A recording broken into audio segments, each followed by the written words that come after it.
Bonjour et bienvenue dans un nouvel épisode du podcast Live from the Heart, un espace pour vivre et contribuer depuis l'espace du cœur, tous les jours un peu plus.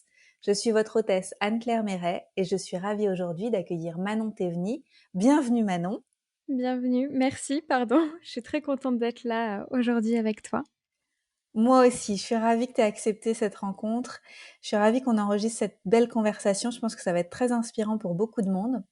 Tu es naturopathe et coach et j'ai eu la joie d'être témoin de ton ascension, de tout ce que tu as créé ces dernières années au service d'un monde qui se transforme. Je t'ai vu au sortir de tes formations initiales occuper ta place avec de plus en plus de confiance et d'audace et je trouve ça très inspirant. Et j'aime aussi particulièrement tes aptitudes à partager ton chemin pour démocratiser l'entrepreneuriat, en fait l'envers du décor de l'entrepreneuriat et montrer qu'en fait c'est naturel d'avancer, de tâtonner, de faire des erreurs, de réussir, de célébrer. Et tu fais ça avec brio, je trouve ça super inspirant. Donc merci du fond du cœur et on va en parler aujourd'hui. Est-ce que tu veux bien te présenter pour les personnes qui te connaissent pas? Oui, donc je m'appelle Manon, j'ai 26 ans, j'habite en région parisienne et ça fait un peu plus de 2 ans maintenant que je suis à mon compte. Donc j'ai commencé avec la naturopathie et aujourd'hui je fais majoritairement du coaching après m'être, formée auprès de toi justement et donc je coach, les entrepreneurs du bien-être également qui se lancent ou qui souhaitent développer leur activité, principalement en ligne parce que c'est ce qui me plaît le plus et voilà, c'est ce que je fais, principalement. Merci. Et j'ai trouvé que c'était très naturel la façon dont c'était venu à toi, parce que tu t'es posé des bonnes questions très vite et tu as pas attendu en fait que les choses arrivent. Tu t'es mise en circonstance de trouver des solutions rapidement et de les partager avec le monde. Et c'est pas tout le monde qui fait ça, parce qu'il y a plein de gens qui cherchent des solutions et qui les gardent pour eux. Est-ce que tu peux expliquer ce qui s'est passé pour toi au fil du temps? Je pense que, c'est arrivé parce qu'au début, j'avais pas pensé que ça pouvait devenir ensuite mon métier. Ça a été naturel pour moi de le faire dès lors où j'ai commencé à m'intéresser à des choses très personnelles sur la cosmétique naturelle, sur le véganisme, le végétarisme et donc plus j'apprenais des choses, plus j'avais envie de les partager aux autres et vu que les personnes dans mon entourage proche étaient pas spécialement intéressées par tout ça, bah, j'ai trouvé d'autres personnes qui pouvaient l'être et donc c'est comme ça que je me suis, un peu, intéressée à internet avec tout ce qui était YouTube, les réseaux sociaux, Instagram et cetera et du coup, bah, naturellement, à chaque fois que j'apprenais quelque chose de nouveau, bah, je le partageais sur ces plateformes-là parce que c'était devenu, bah, l'espace pour, en fait. Mais au moment où je le faisais, c'était juste spontané et il y avait pas d'enjeu monétaire derrière. C'est après que c'est venu, donc ça a fait, bah, comme tu le disais, quelque chose de très fluide et de très, naturel à la fin. Mais à la base, je pense que j'ai commencé à le faire juste parce que j'avais personne avec qui en parler autour de moi, parce que personne comprenait ça. J'étais un peu l'extraterrestre de service, à ce sujet et du coup, bah, j'ai trouvé d'autres personnes qui voulaient bien m'écouter. Mmh. Génial. Puisque c'est comme ça. Voilà, c'est un petit peu ça. J'adore. Est-ce qu'il y a eu des peurs? Ou est-ce que ça a été, tout ouvert, fluide et facile? Oui, alors bizarrement, j'ai pas spécialement eu peur de me montrer dans le sens d'être vue par des inconnus, d'être critiquée, jugée. Ça, au contraire, je m'en fichais un peu. Je savais que quand j'allais poster ma vidéo sur YouTube, après, j'allais pas savoir qui allait regarder, qui allait penser quoi, donc je me sentais en sécurité. Par contre, la peur la plus grosse à laquelle j'ai dû faire face, c'est que des gens qui me connaissent dans la vraie vie tombent sur ce que je faisais et ça me faisait un petit peu peur. Ça me mettait très, très mal à l'aise. Du coup, j'ai commencé avec YouTube et YouTube alors j'ai mis du temps à le faire, mais je me suis quand même lancée et je me sentais à peu près en sécurité parce que je savais que les personnes dans mon entourage, n'aimaient pas trop ce que je regardais. Donc c'était beaucoup les youtubeuses beauté à l'époque et du coup, vu que je savais qu'elles n'allaient pas regarder ça, bah, il y avait peu de chances qu'elles tombent sur mes vidéos. Donc les amis du collège ou même mes cousins, cousines et cetera. Donc c'était plutôt safe pour moi. Par contre sur Instagram, c'était un petit peu après la suite de Facebook, donc les premières personnes que j'avais dans ma communauté, c'était, ma famille, mes amis, que je connaissais en vrai et là, j'avais beaucoup de peur, en fait, de me montrer, avec les stories quand elles sont sorties et donc ce que j'ai commencé à faire, c'est de bloquer tout le monde, en fait, bloquer ma mère, mes cousines, toutes les copines de collège pour me créer mon petit cocon et du coup, je ziotais vraiment qui venait s'inscrire, sur mon compte et là, ça m'a permis, du coup, de me montrer. Alors je me mettais un gros filtre chien avec qui tire la langue pour bien me cacher, derrière au début c'était la mode aussi, mais ça m'a permis de, bah, me montrer en fait à des inconnus, tout en me sentant en sécurité parce que j'avais l'impression que c'était, bah, plus safe en fait que face à des personnes que je connaissais pour qui, là, j'aurais vraiment eu du mal en fait si elles avaient porté un jugement sur moi. Parce que ça m'aurait touchée, je pense, de manière beaucoup plus directe que des inconnus en fait. Waouh, super intéressant. J'ai l'impression que c'est vraiment quelque chose d'assez commun. C'est comme si, bah, les inconnus, on se disait: «Bon, bah, ils peuvent me juger, mais de toute façon, ils me connaîtront jamais vraiment parce qu'ils me Mmh. connaissaient pas d'avant». Et les gens qu'on connaît, tout de suite, leur regard est beaucoup plus dur sur nous. Enfin, on a l'impression que c'est plus dur, en tout cas, sur nous. Est-ce qu'il y a des gens qui t'ont quand même trouvé et de ton environnement et qui ont dit des choses? Au début, j'étais vraiment très, très douée à les repérer et à les bloquer avant, je crois. Donc j'ai pas trop été confrontée à ça. Mais après, quand je me suis rendu compte que c'était peut-être un petit peu bête, qu'il y avait pas tellement de conséquences et que j'ai un peu, bah, laissé passer les personnes qui me connaissaient, j'étais plutôt surprise de voir qu'elles pouvaient suivre, ce que je faisais, parfois même envoyer des petits messages et qu'en fait, elles étaient peut-être même intéressées, alors pas tout le monde, mais je pense notamment à une cousine qui finalement regarde très, très souvent ce que je fais et je dirais pas que ça me met, super à l'aise, même quand je la vois aujourd'hui, moi j'en parle pas, mais j'ai plutôt des encouragements plutôt que des critiques, donc j'ai jamais eu de commentaires négatifs finalement, alors que c'est ce qui pouvait me faire un petit peu peur, quand je les bloquais tous. Et quel a été l'impact, du coup, sur les personnes qui te connaissent pas, qui te connaissaient pas avant, et qui ont commencé à te suivre quand elles ont vu que tu partageais généreusement à propos de ton parcours de naturopathe, d'installation de tes activités et tout ça? Quels ont été les premiers retours vers le début? Est-ce que tu t'en rappelles? Je pense que ça a été plutôt des remerciements et que ça a créé en fait un lien très de proximité très rapidement parce que, la manière dont je parlais, dont je présentais mes contenus en fait, qui était mon propre parcours, bah, ça instaurait un climat de plutôt d'amitié et pas d'experte qui apprend aux autres comme on peut le plus, le voir en ce moment. Et du coup, bah, ça a créé des discussions très, très faciles en fait de juste, bah, moi j'ai fait comme ça, toi comment tu as fait? Et des échanges d'égal à égal. Donc je dirais que ça a créé surtout beaucoup de proximité et qu'on me remerciait beaucoup en fait de donner ces informations, gratuitement sans attendre autre chose en retour.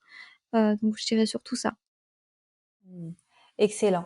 Je trouve ça super inspirant parce que, dans cette société qui s'est construite telle qu'elle est, hein, avec tout ce qu'elle a de critiquable actuellement, il y a, il y a cette idée que quand on est quelqu'un de référence ou quand on est quelqu'un qui développe une forme d'expertise, comme par exemple la naturopathie, on doit se montrer un petit peu parfait. Tu Mmh. vois, avec une image lisse de j'ai appris des compétences, j'en sais plus que vous, j'occupe ma place et vous venez à moi pour avoir des informations. Et parce que ça existe, il y a beaucoup d'entrepreneurs du bien-être, notamment des naturaux parce qu'on en connaît beaucoup, qui attendent d'être arrivés quelque part et d'avoir une image parfaite de sachant, au lieu de partager aussi l'envers du décor et de créer des connexions, de créer des liens avec les autres. Et qu'est-ce que tu observes, toi, chez ta clientèle d'entrepreneurs du bien-être qui viennent? Est-ce qu'ils ont peur de ça? Est-ce que c'est une difficulté de se montrer un peu, j'allais dire, work in progress? Tu vois? Comment c'est vécu? Oui, ça revient souvent parce qu'il y a vraiment cette notion de professionnalisme, en fait. Je pense que tout ce qui se passe en ce moment, où la naturopathie est de plus en plus décriée, alors c'est pas si récent que ça, mais c'est vrai qu'il y a eu un gros coup de projecteur, ces derniers mois, ces 2 dernières années peut-être même et du coup, il y a vraiment cette peur un petit peu, de ne pas paraître suffisamment professionnelle si elle se montre en ligne et du coup de participer au fait que la naturopathie est décriée ou de donner raison aux personnes qui décrient, la naturopathie. Donc ça, c'est quelque chose que j'observe beaucoup. Alors qu'en même temps, elles ont conscience que, bah, si elles se placent avec une posture de très professionnelle, donc naturopathe un peu parfaite, ça peut créer de la distance et même freiner la prise de rendez-vous parce que ça peut faire peur, en fait, de voir une naturopathe où on croit qu'elle ne mange que des graines, et cetera, que des jus verts le matin. Donc il y a vraiment cette dissonance, en fait, à l'intérieur d'elles et c'est difficile de prendre position pour, bah, trouver le juste milieu, je pense, entre les 2. Ah ouais. Et comment tu les aides à travailler là-dessus? J'aime beaucoup travailler en miroir. Donc souvent, je les invite à regarder comment elles créent du lien avec les thérapeutes qu'elles sont allées consulter par le passé ou qu'elles continuent de consulter aujourd'hui et de voir qu'est-ce qui les a attirées, en fait, chez telle ou telle personne. Pourquoi elles ont eu confiance en un tel plutôt que la voisine et d'observer, en fait, est-ce que c'est parce qu'elle avait une image très professionnelle, très propre sur elle ou est-ce qu'il y a eu d'autres critères qui sont entrés en jeu et qui ont fait qu'elle a sauté le pas de prendre rendez-vous? Et ça, je trouve que c'est vraiment super intéressant parce que quand on se questionne sur son propre fonctionnement, potentiellement, on attire ce qu'on vibre, donc il y a de grandes chances que les personnes, qu'on va attirer à soi aient un peu les mêmes pensées ou les mêmes schémas aussi pour trouver leur propre thérapeute. Donc j'aime bien les interroger là-dessus pour qu'elles puissent se poser ces questions-là et du coup relativiser par rapport aux injonctions qu'elles pouvaient se mettre dessus, quoi. Ouais, ça fait du bien. Je le sens quand tu le dis, tu vois, il y a comme de la détente qui s'installe à l'intérieur et je pense que ça doit être aussi le cas pour les personnes qui nous écoutent. Je me souviens avoir écouté, un de tes épisodes que j'ai trouvé excellent, à propos du fait d'aider les entrepreneurs et d'avoir l'impression que c'était un peu comme une mode. Tu sais, tous ces, tous ces naturopathes ou praticiens de santé qui s'installent et puis qui finalement shiftent et se mettent à aider les entrepreneurs. Mmh. Est-ce que tu peux nous expliquer un petit peu si tu penses que c'est une mode et, euh, et qu'est-ce qui se passe dans la vie des gens qui décident de faire ça? C'est une bonne question. Je pense qu'il y a un petit peu des 2. Effectivement, je pense qu'il y a une mode parce qu'il y a cette pensée, il y a cette croyance que c'est plus facile de vendre à des professionnels qu'à des particuliers. Et que toutes les peurs que la crise actuelle met sur les épaules des entrepreneurs, des thérapeutes notamment, ça peut accentuer ça, donc ça peut peut-être, pousser à virer de bord et du coup à s'occuper des thérapeutes pour s'assurer un revenu.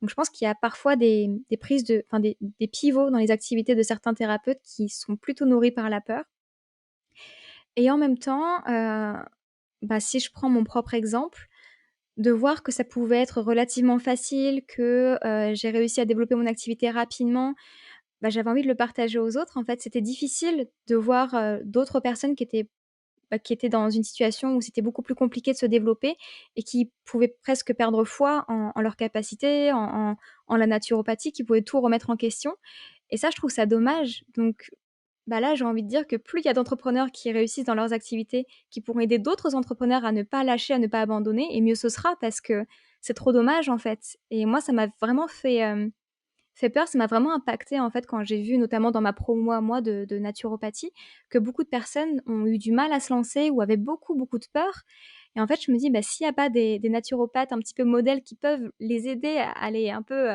jouer les pom-pom girls derrière pour les aider, c'est trop dommage parce qu'il y a de grandes chances que s'il y a pas ce modèle-là, elles ne se lancent jamais et que du coup, elles ne puissent jamais aider toutes les personnes, qu'elles pourraient aider grâce à toutes leurs connaissances, à toute leur, empathie, à toutes leurs bonnes qualités, en fait». Tout à fait d'accord avec toi. Tout à fait d'accord avec toi. On a besoin de personnes qui osent entrer plus dans la lumière et comme des, ouais, en fait, des, comment on dit, les gens qui ouvrent la voie. Ouais, Comme, à part leader, j'ai pas d'autre mot, là, un petit peu le guide, le ouais, berger, dire leader. Ouais, c'est ça. Exactement. Ouais, ouais, ça fait du bien. Je suis tout à fait d'accord avec ça. Je pense aussi que, tu sais, en francophonie, on aime bien mettre les gens dans des cases. Mmh. C'est soit tu es naturopathe, soit tu es coach pour les entrepreneurs. Mais Mmh. c'est difficile d'être les deux. Et si on avait un petit peu plus d'ouverture d'esprit, comme les Américains peuvent être, tu sais, chanteurs, acteurs et sénateurs, Carrément. tu vois, et ils ont tous les talents, et on va pas leur dire, bah non, en fait, si t'es chanteur, tu peux pas être sénateur. Bah, c'est pas vrai, en fait, ils peuvent tout faire. Bah, c'est la même chose pour nous, en fait, c'est une liberté d'être et de, et de se dire, bah j'ai plein de compétences, je vais toutes les utiliser, tiens. Carrément. Ouais. Alors, tu as créé un podcast. Tu veux bien nous rappeler le nom de ton podcast? Il s'appelle «Oser rêver grand». Oser rêver grand, j'adore. Et tu partages aussi énormément de ton quotidien d'entrepreneur sur les réseaux sociaux. J'aimerais savoir comment tu décides ce que tu dis et ce que tu dis pas. Tu vois, comment tu fais le tri entre ce que tu dis et ce que tu dis pas? Je pense que justement, je me suis pas trop posé la question et que j'ai longtemps avancé sans filtre, en fait, à partager vraiment comme ça me venait, sans trop penser aux conséquences. Alors il y a jamais eu de conséquences catastrophes. Mais ce qui fait que je me suis peut-être un peu perdue avec, beaucoup de lifestyle qui était pas forcément au service de mon activité et en même temps, c'est ce manque de filtre qui m'a permis de créer ce lien de proximité avec ma communauté aujourd'hui, donc c'est pas un regret. Aujourd'hui, je me rends compte que vu que mon activité avance et se développe, j'ai besoin d'un peu plus de structure et que si je passe, tous les jours, 5-6 stories à parler de ma vie, de mon quotidien et qu'après je dois en plus parler de mes activités, ça fait des stories à rallonge donc j'arrive de plus en plus, on va dire, à me restreindre, à ce qui est vraiment essentiel. Mais sinon, c'est assez difficile de répondre à cette question parce que je partage relativement tout. Il y a que mon couple que je ne montre pas sur les réseaux parce que c'est pas le désir de mon compagnon et qu'il est très pudique là-dessus, donc c'est quelque chose que je respecte. Mais sinon, j'ai pas tellement d'espace que je souhaite garder, profondément privé. Hem, J'essaye juste de garder pour moi ce qui n'a vraiment aucune utilité pour les autres. Typiquement, que je me suis tapé le petit orteil dans la table le matin en me levant, je pense pas que ça intéresse grand monde. Mais, si je pense que ça peut aider, soit par le contenu ou soit juste pour, rassurer, pour aider les personnes à se rendre compte qu'elles ne sont pas toutes seules dans telle situation, bah, j'ai pas de problème à le partager. Merci. Merci pour ça parce que, ça nous prouve qu'il y a pas de, il y a pas de stratégie quelque part. Tu Mmh. vois? C'est quelque chose qui vient du cœur et c'est spontané et c'est juste une volonté c'est de la générosité. Voilà, c'est ça le mot en Mmh. fait que je cherche, c'est de la générosité. Ouais, ça se sent et merci pour ça. Ouais. Qu'est-ce que tu as envie de dire aux gens j'allais dire qui se cachent, tu sais, qui osent pas partager leur chemin? Ouais. Je sais que c'est très difficile, en fait, que les personnes qui ont du mal à se montrer, c'est pas un manque de volonté, que c'est vraiment ultra, ultra difficile pour elles, donc j'ai beaucoup de compassion. Mais ce que j'aimerais leur dire plutôt, c'est de leur demander si c'est une question que tu as tendance à beaucoup poser aussi, mais quel est le risque, en fait, de rester cachées toute leur vie? Est-ce que ça va être un regret par après ou est-ce qu'elles vont réussir à s'épanouir, autrement? Et dans ce cas-là, c'est tout à fait OK. Mais s'il y a ne serait-ce qu'un tout petit doute, heu, d'avoir ce regret-là en fin de vie, de pas avoir osé davantage, bah, je pense qu'il faut vraiment prendre le taureau par les cornes, quitte à se faire un petit peu violence par moment, avoir des copines avec qui on s'encourage pour le faire, mais que c'est vraiment trop dommage, en fait, parce que c'est un regret qu'on aurait pu peut-être facilement éviter et je pense que ce serait dommage, en fait, de ne pas vaincre un petit peu ce regret-là et ce que je dis souvent, c'est de alors je parle de se faire violence, mais quand même d'y aller quand même, en douceur avec bienveillance pour soi parce que je sais que la sortie de zone de confort, le passage à l'action, c'est vécu parfois comme quelque chose de très, très violent en fait, de bah, allez on y va avec une énergie très yang et que c'est pas pour tout le monde et ça peut presque rebuter en fait et avoir l'effet tout inverse où ça nous paralyse tellement qu'on fait rien. Donc j'aime bien chercher la toute petite action qu'on peut mettre en premier, même si elle est pas extraordinaire, même si c'est pas ça qui va tout révolutionner, mais qu'on puisse faire un tout petit pas en dehors de sa zone de confort, qui soit le plus confortable quand même possible et d'y aller vraiment très, très progressivement. Donc par exemple, ne serait-ce que d'enregistrer une story et de ne la montrer à personne dans un premier temps. Mais au moins de s'habituer à parler à sa caméra, par exemple, et de que ça devienne un peu un réflexe. Ce qui fait que le jour où on se sent un tout petit peu plus en confiance, bah, peut-être qu'on osera la poster cette fois-ci, la story. Donc de garder en tête que c'est pas grave si on a peur, mais qu'il faut juste passer à l'action, même si c'est un infime tout petit pas, c'est toujours mieux que rien et on sait que c'est cet infime petit pas qui pourra, bah, enchaîner l'autre et l'autre et l'autre et qui fait qu'après on fera des stories où on se souviendra même plus que c'était compliqué au début et donc je dirais ça. Merci. Merci, merci. Ouais, la visibilité, la peur de se rendre visible, c'est un gros morceau pour les entrepreneurs. Est-ce qu'il y a d'autres grands défis comme ça que tu arrives à identifier qui sortent du lot, tu vois, des choses qui reviennent très régulièrement dans ta clientèle et même dans t'as des groupes de partage, tout ça, euh, des choses qui ressortent le plus souvent. Qu'est-ce qu'il y a parmi les défis des entrepreneurs du bien-être, notamment les gens qui sortent de formation? Qu'est-ce que tu observes? Donc bon, la visibilité, c'est sûr, c'est très, très souvent en numéro un. Mais ce qui vient après, c'est la légitimité. Le syndrome de l'imposteur est très, très présent, en général en sortie d'études et au moment de lancer son activité et du coup, bah, ça nourrit aussi la peur de la visibilité parce que si on n'est pas certain de ce qu'on fait, de ce qu'on a à proposer, au monde, bah, on n'a pas envie de se rendre visible pour montrer ce qu'on fait si on n'en est pas super, super fier. Donc le souci de la légitimité est très présent en général aussi. Ouais, ouais, c'est vrai. Et alors, comment tu leur proposes de travailler là-dessus? De s'entraîner. Je pense que si j'ai pas tellement eu ce souci de syndrome de l'imposteur, c'est qu'avant de me lancer, j'ai fait beaucoup de consultations sur, mes proches, même mes collègues de travail. J'ai fait beaucoup de consultations jusqu'à ce que je me dise: «Bon, bah, en fait, c'était vraiment pas si terrible, je m'en suis plutôt bien sortie, donc si ça avait été un vrai client, il y aurait pas eu de souci». Et je pense que ça, c'est un exercice qui peut vraiment aider, en fait, parce que alors, je crois que ça change quand même pas mal dans les nouvelles formations et nouvelles formules qui sont proposées, mais les études restent quand même très théoriques et on n'a pas assez de pratique. Et du coup, c'est très difficile parce qu'on connaît toute la valeur, en fait, de nos connaissances, mais on a du mal à les appliquer.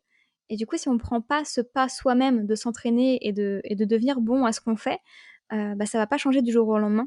Donc je pense que la première clé pour se sentir légitime, c'est de s'entraîner, quitte à faire du gratuit au début ou du don libre et de retarder un petit peu son lancement d'activité.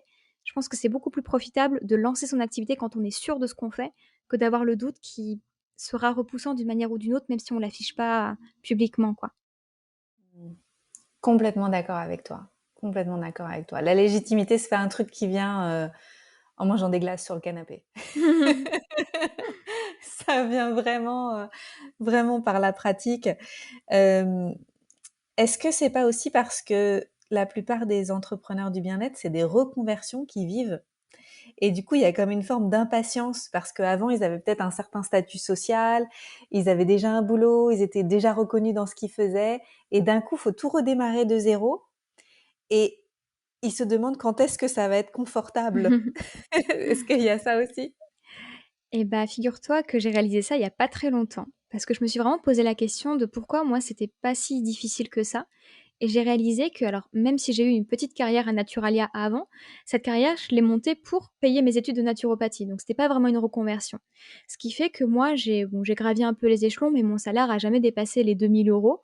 Donc, j'avais pas un plafond de verre énorme. Donc, c'était facile, en fait, d'atteindre ça, voire de le dépasser. Donc moi, il y avait pas tellement d'enjeux en fait, que je fasse, que je retourne en magasin bio ou que je fasse mon activité, bah, c'était kiff-kiff. Et j'avais pas réalisé que pour certaines personnes qui avaient, bah, des carrières bien plus évoluées que la mienne au moment de se lancer, bah, eux, leur minimum pour vivre, et garder leur train de vie, c'était peut-être 4 000, 5 000 euros. Et du coup, oui, l'enjeu est beaucoup plus haut et je pense que du coup, du fait de voir ce gap-là de salaire, ça les ramène au gap qu'ils ont à franchir en tant qu'entrepreneurs et du coup, la montagne leur paraît plus grande que ça l'a été pour qu'elle n'a été pour moi. Donc oui, je pense que ça joue pas mal. Ouais, il y a un peu de ça quand même, hein. Mais en même temps, une fois qu'on est plus salarié et qu'on peut créer et inventer nos propres règles, c'est un champ d'expérience énorme où on peut tout faire péter. Oui.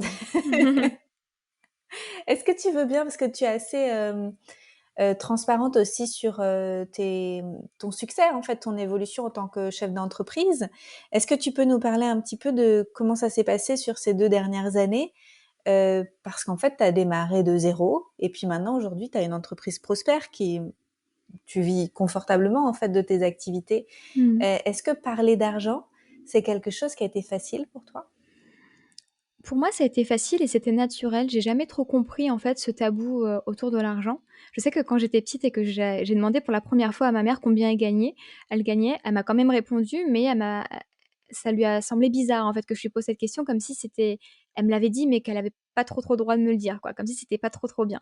Et ça, je comprenais vraiment pas parce que je voyais pas ce que ça pouvait faire, en fait, que je sois au courant et en quoi ça allait changer quoi que ce soit.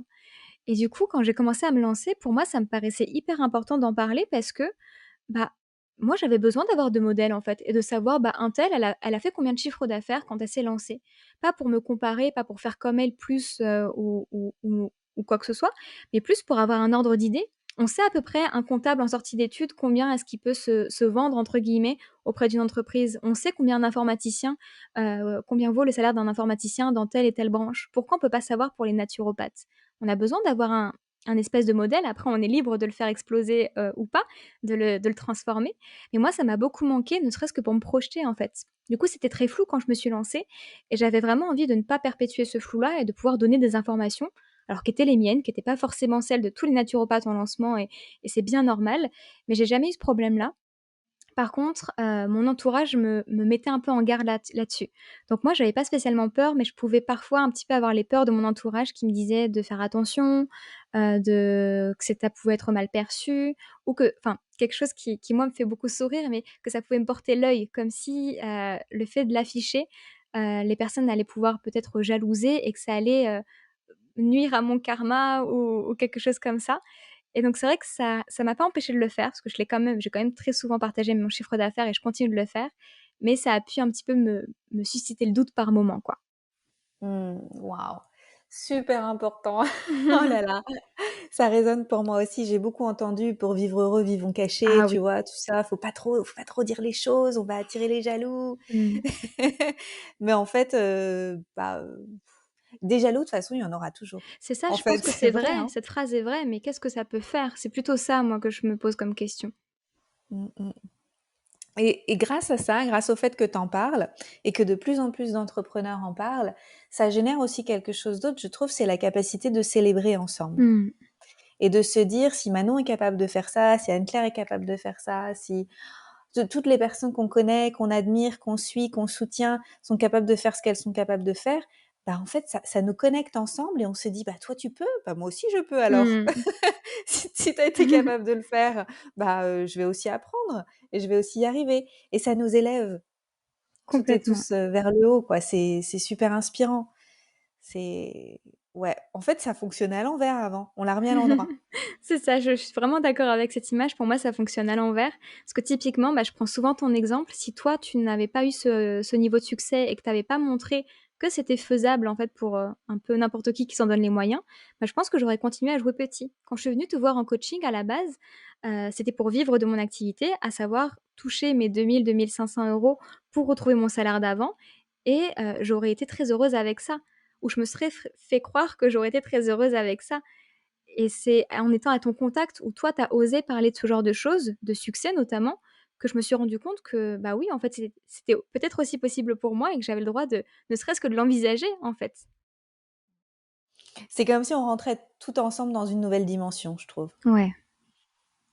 Ouais, waouh! C'est génial. Merveilleux. Au-delà de ça, j'ai vu que tu aidais aussi depuis un certain temps, tu as créé un groupe de soutien où les gens peuvent venir, partager les formations qui les ont inspirés, qui les ont beaucoup aidés. Parce que c'est difficile de choisir où s'engager. Quand Mmh. on est entrepreneur, on a envie toujours de faire 1 million de formations. On sait jamais si c'est exactement la bonne formation pour nous, si on va aller y trouver ce qu'on y recherche vraiment, s'il va y avoir vraiment plus de valeur ajoutée à ce qu'on propose déjà. Et il y a beaucoup d'entraide en fait dans ce que tu as créé et je trouve ça admirable. Comment, comment tu gères tes groupes? En fait, comment tu gères entre le gratuit que tu offres, notamment des espaces d'échange comme ça, dans lesquels il y a quand même un peu de modération à faire, venir relancer et cetera et et comment tu manages ton temps, du fait que tu offres aussi des espaces gratuits? C'est plutôt ça ma question. Mmh. Alors j'ai un petit peu honte parce que justement ce groupe Facebook, il me tient beaucoup à cœur et je sais que j'ai pas le temps de l'alimenter, donc je gère pas si bien mon temps que ça.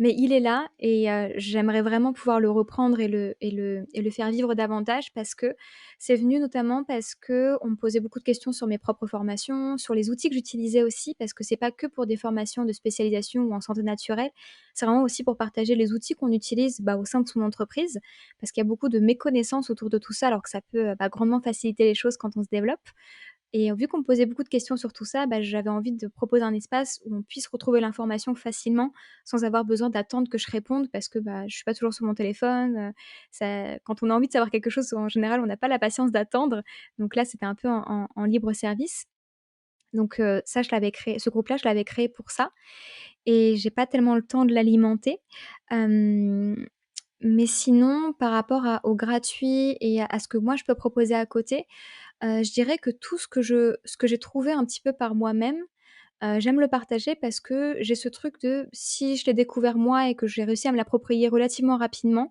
et facilement, bah, c'est que tout le monde peut le faire aussi.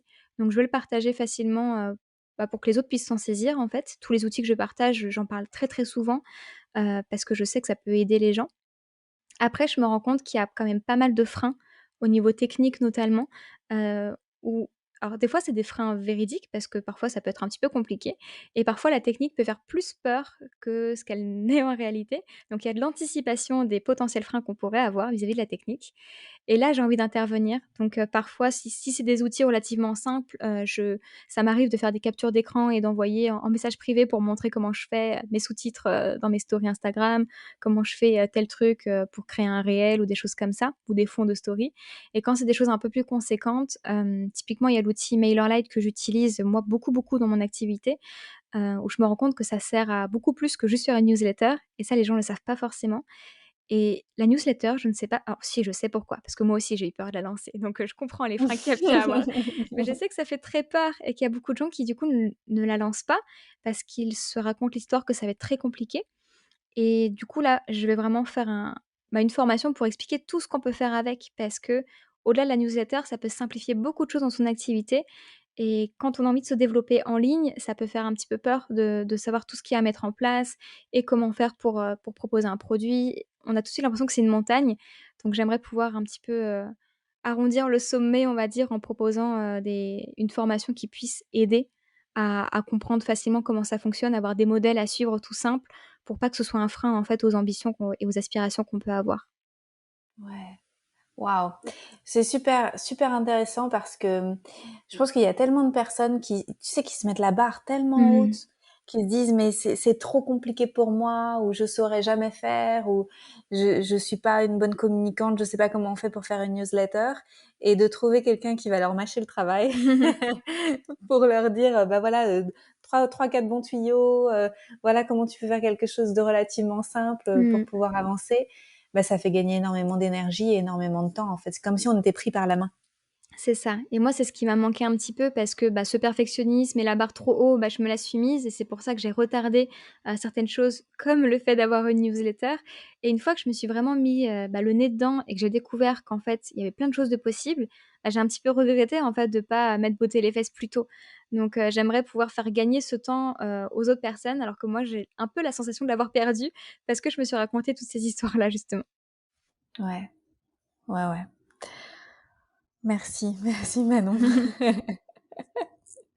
Est-ce que tu as quelque chose d'autre à ajouter comme un message pour les entrepreneurs qui nous écoutent et qui, ouais, qui osent pas ou qui, tu sais, qui sont un peu bloqués, pour qui les choses sont un petit peu fastidieuses en ce moment? Mmh. Toujours pour reprendre l'effet miroir, je pense que de trouver des modèles, en fait, qui s'autorisent beaucoup plus qu'eux ne s'autorisent actuellement et de voir en quoi, ils ont des points communs avec ces personnes-là. Hem, Parce que quand on est bloqué, c'est qu'on il y a une croyance qui nous dit que pour nous, c'est pas possible. On n'a aucun mal à voir le succès chez les autres en général, même si parfois il peut y avoir de la jalousie chez certaines personnes, on voit que c'est possible, en fait, on a des preuves sous les yeux. Et du coup, de voir en quoi la personne qu'on idéalise et qu'on remarque avec tant de succès peut être similaire en tel, tel, tel point avec nous, ça peut peut-être aider à débloquer quelque chose, en fait, pour aussi se l'autoriser pour soi. En tout cas, c'est moi ce qui m'a aidée personnellement et ça a vraiment fait un shift, en fait, à l'intérieur de moi où, j'ai compris que, si c'était possible pour les autres, c'était vraiment possible pour moi, à condition que je m'en donne les moyens.